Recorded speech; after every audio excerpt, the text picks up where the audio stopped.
don't compromise, and not just your perfect constitutional voting record. I hope everybody gets behind you. Campaign for Liberty as well, with all the other great candidates. Donate at ronpaul2012.com. Knock on doors. Get involved in your party precincts. Become a delegate.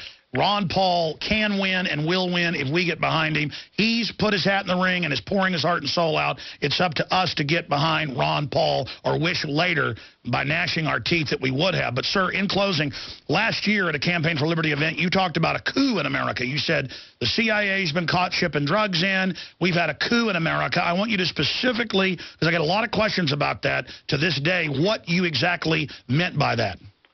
Well, what I imagine, if you pin me down, the literal sense of what a coup generally is, probably not quite that, but for the CIA to really be running the show, I was referring to the CIA at the time, because it's so secretive. It's somewhat like the secrets of the Federal Reserve in finances. It's so hard to find out what's going on.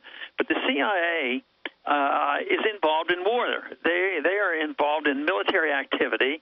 They pick targets from Langley in Alexandria, in Virginia.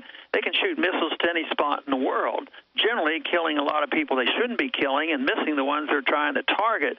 So therefore, it is totally secret. This is even out of the realm of what Obama does when he says, well, I'm going in and I'm just going to be with NATO and I'm going to start bombing Libya. I think this is very serious. And now we have the DOD person, Petraeus, going over the CIA, and then the CIA head going over to the military.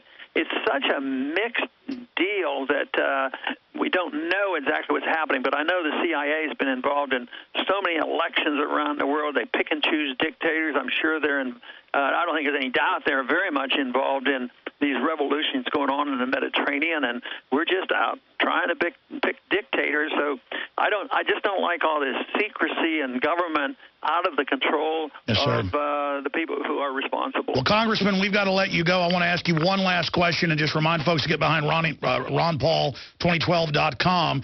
Speaking of FEMA, you've been criticized for saying we don't need FEMA, but all they do is confiscate guns at Katrina. That's really not the federal government's job, I guess. But you were asked by reporter Robert Wanek a few weeks ago in Iowa about the H.R. 645 National Emergency Centers Establishment Act, and you said, yeah, that's their goal. They're setting up the stage for violence in this country, no doubt about it, responded Paul. Sir, in conclusion, what did you mean by that? Who are they?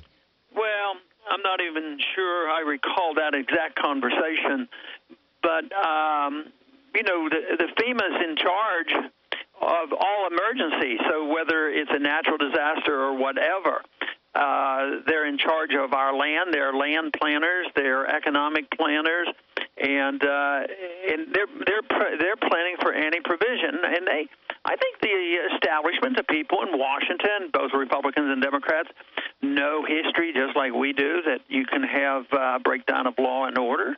So the people, unfortunately, will be begging for stabilization, and they'll be inviting the federal government to come in to stabilize things. So I think they're making plans along those lines to how they take care of a problem when there's a breakdown of law and order. And they'd like that power grab.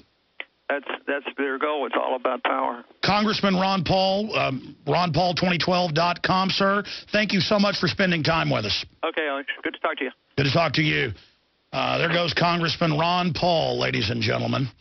And I always feel guilty when I call up and get him on the show because I happen to know how hard he's working. But there he was, and that was definitely a powerful interview.